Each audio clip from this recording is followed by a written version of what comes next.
वो साहिल की मां क्या कह रहे हैं, मैं वीडियो देखा। वो कह रही कि रसूलुल्लाह सल्लल्लाहु अलैहि वसल्लम के लिए मेरे बेटे ने अपनी जान को कुर्बान कर दी। नहीं, तुम थाली नहीं मारोगे। सोचो थोड़ी देर के लिए, तुम्हारा भाई था, तुम्हारा बेटा था, क्या करोगे तुम? क्या हम अपने बेटों को इसलिए पैदा करते हैं कि जान दे दें? क्या हमारी जान की कीमत नहीं है? क्या उस बच्चे के उसके मां को हक हासिल नहीं था कि उसके ज़ईफ़ी का सहारा बने? ये मेरी लड़ाई है। इस पे बोलते हैं भड़काऊ भाषण दिया, 2 बच्चे मर गए, गोलियां मार दिया आपने। आफरीन फातिमा के घर को तोड़ दिया, पूरे घर को तोड़ दिया। क्या कहा उत्तर प्रदेश की सरकार ने कि इसका बाप और ये जिम्मेदार है? क्या कोर्ट किस लिए है? फिर बताओ आप, अदालत किस लिए है? जज किस लिए है? पुलिस किस लिए है? अगर तुम तय कर लोगे 15 दिन से नुपुर शर्मा गिरफ्तार नहीं होती और हमारे खिलाफ जजमेंट दे दिया जाता है कि तुम मेन आदमी हो, तुम्हारे घर को तोड़ दिया जाएगा। और घर को तोड़ रहे हैं। और ये मीडिया के लोग, जो इंग्लिश चैनल है न्यूज़ 18, वो क्या कहता है?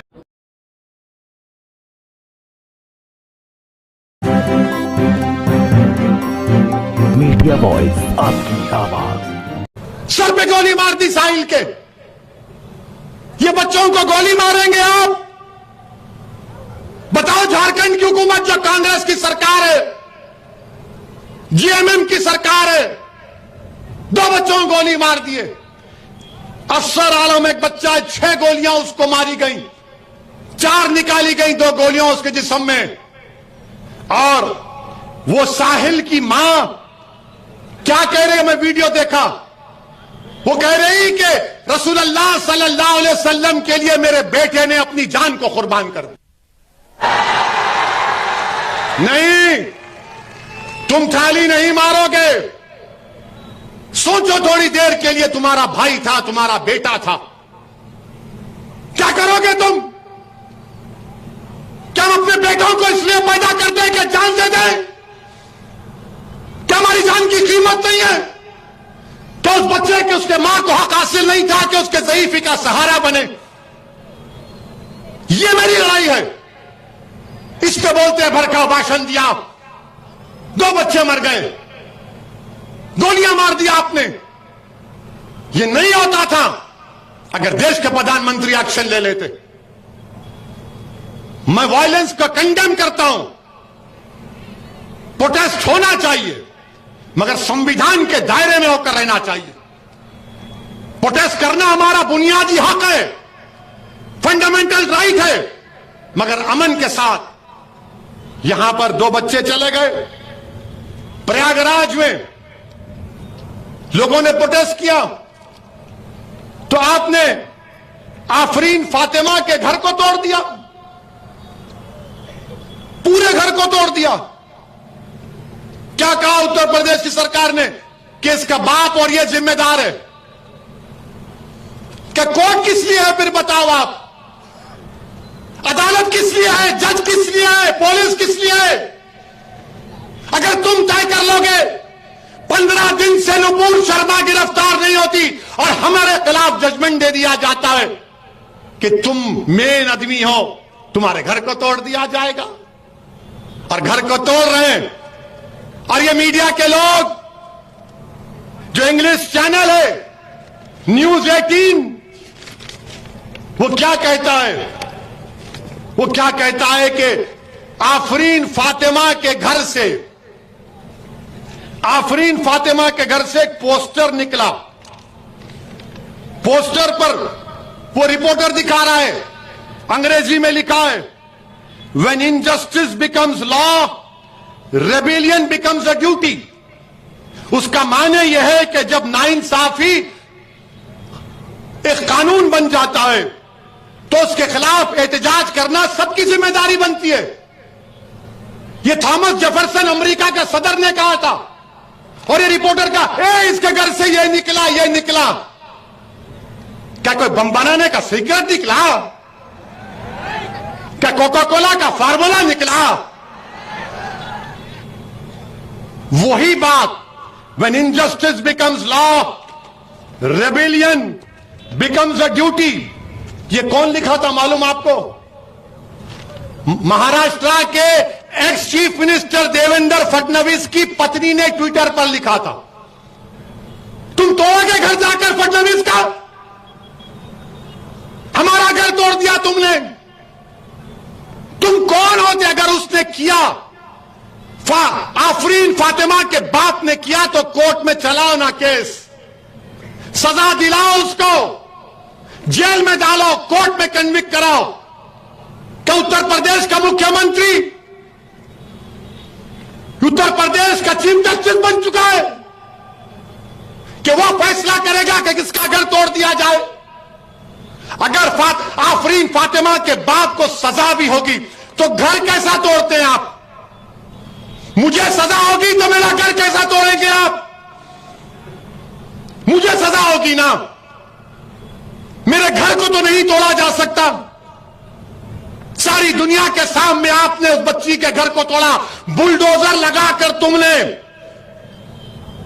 आफरीन फातिमा के घर को नहीं तोड़ा, तुमने भारत के रूल ऑफ लॉ पर बुलडोजर चला दिया।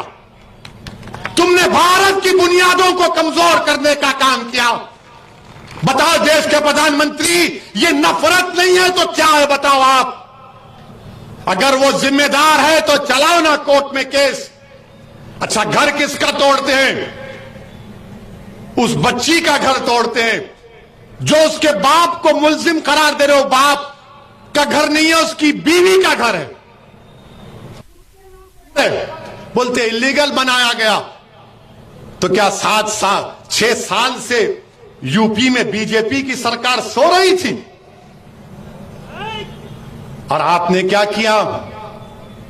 पत्थर फेंके, घर तोड़ दिया। जब भाजपा के एक मंत्री टेनी, उनका बेटा बाप की गाड़ी से 6 लोगों की जान लेता है, सुप्रीम कोर्ट उसकी बेल कैंसिल करती है, तो भाजपा के लोग अजय टेनी का घर नहीं तोड़ते, आफरीन फातिमा का घर तोड़ते हैं। बताओ भेदभाव कौन कर रहा है? अजय का घर है तो नहीं तोड़ा जाएगा, फातिमा का घर है तो तोड़ा जाएगा। ये कौन सा इंसाफ है? ये कौन सा इंसाफ है बताओ आप? उसका नाम अजय है तो घर नहीं टूटेगा। 5 लोगों की हत्या का इल्जाम, ये सबका साथ, सबका विकास, ये ढकोसले वादे। इसीलिए मेरे अजीज दोस्तों और बुजुर्गों, इस नाइंसाफी के खिलाफ आपको आवाज उठाना है। हम देश के प्रधानमंत्री से अपील कर रहे हैं, ये बुलडोजर जो आप घरों पर चला रहे हैं, एक समुदाय के घरों पर चला रहे हैं प्रधानमंत्री, देश के संविधान को आप कमजोर कर रहे हैं। ये देश चलेगा तो संविधान से चलेगा। तो फिर बंद कर दो अदालत को, ताला लगा दो अदालत को, जजेस को कह दो कि अदालत मत आओ, क्योंकि मुख्यमंत्री तय करेगा कौन मुल्जिम है। क्या जरूरत है अदालत की? फिर क्या जरूरत है पुलिस की कि तुम अजय के घर को नहीं तोड़ते और फातिमा के घर को तोड़ते हो? तो याद रखो, शहजादी जन्नत का वास्ता देकर कह रहा हूं, अल्लाह शहजादी जन्नत के सदक़े में जालिमों को शिकस्त देगा इंशाअल्लाह ताला। मेरे अजीज दोस्तों और बुजुर्गों, उत्तर प्रदेश में यही कह रहा था मैं पुकार पुकार कर कि अपनी पार्टी को मजबूत करो, अपने नुमाइंदों को कामयाब करो। मगर वहां के लोग, बड़े लोग, बहुत बड़े लोग हैं, आज खामोश बैठे हुए हैं। वो बोल रहे थे नहीं नहीं सरकार बदलना है। मैं कह रहा हूं नहीं बदलोगे। घर तोड़ दिए, कोई नहीं जाता। जो मुझ पर इल्जाम लगा रहे थे बी टीम का, आज कहां है तुम बताओ? क्यों तुम्हारे मुंह में दही जम गया? जो बोल रहे थे समाजवादी को दो, कांग्रेस को दो, मगर ओवैसी से होशियार रहो। अगर तुम्हारा नुमाइंदा होता तो कम से कम जाता वहां पर, पूछता उन लोगों से। हमने दिल्ली में हमारे कलीमुर रफीक सदर साहब दिल्ली के पुलिस स्टेशन को रिप्रेजेंटेशन देने गए तो अमित शाह की पुलिस ने उठाकर उनको तिहाड़ जेल में डाल दिया। हमारे 30 लोग जेल में। मेरे अजीज दोस्तों और बुजुर्गों, मेरी आपसे दरमंदाना अपील है कि आप मुत्तहिद रहिए, मंजलिस का साथ दीजिए। और मैं अपनी तकरीर का अख्तिताम उस दुआ से करूंगा जो ताइफ के वक्त, बल्कि उस हदीस शरीफ में आया कि अल्लाह के रसूल सल्लल्लाहु अलैहि वसल्लम ने ताइफ के वक्त ये दुआ की थी।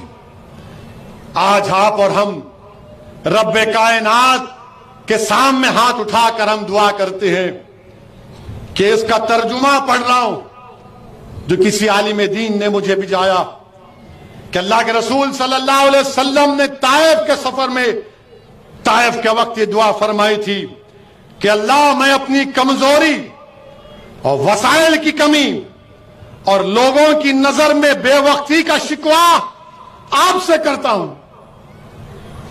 या अल्लाह, हम अपनी कमजोरी और वसाइल की कमी और लोगों की नजर में बेवक्ती का शिकवा आपसे करते हैं। आप तमाम रहम करने वालों में सबसे ज्यादा रहम करने वाले और मेहरबान हैं। या अल्लाह, आप हमें किसके सुपुर्द कर रहे हैं? या अल्लाह, आप हमें किसके सुपुर्द कर रहे हैं? उस दुश्मन के सुपुर्द जो हम पर हमलेवार होगा, या उस नजदीकी शख्स के हवाले जो मेरे मामले पर काबू रखता है?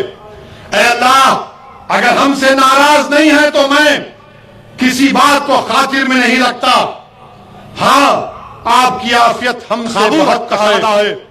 अल्लाह, हम आपके इस मुनव्वर चेहरे जिससे तारीकियां रोशन हो गई हैं, इससे दुनिया और आखिरत के मामलात दुरुस्त होते हैं, कि आपकी पनाह में आते हैं।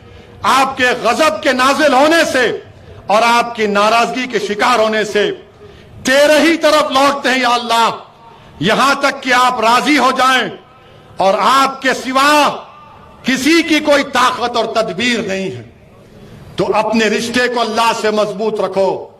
जो लोग घरों को तोड़ रहे हैं वो भारत को कमजोर कर रहे हैं।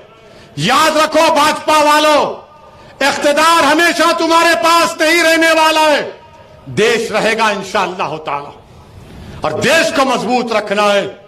मेरी आपसे गुजारिश है कि मंजलिस को मजबूत करिए, मुत्तहिद रखिए, भूज में अमन को और मजबूत करिए और इस पार्टी को कामयाब करिए। आपका फिर से शुक्रिया कि आपने अपना कीमती वक्त निकालकर आज यहां पर आए। मैं आपकी मोहब्बत को सलाम करता हूं। मेरे पास अल्फाज नहीं है कि आप हजारों की तादाद में यहां पर आए हैं। और सुनो मोदी जी, अगर आपकी भी सभा होगी तो लोग ऐसा मोहब्बत से नहीं आते होंगे। लोगों को लाया जाता है, आ गाड़ी में बैठ, गाड़ी में बैठ, आ यह ओनली मोहब्बत है। अल्लाह इस मोहब्बत को कायम रखे। आपका बेहद शुक्रिया। अस्सलाम वालेकुम व रहमतुल्लाहि व बरकातुहू।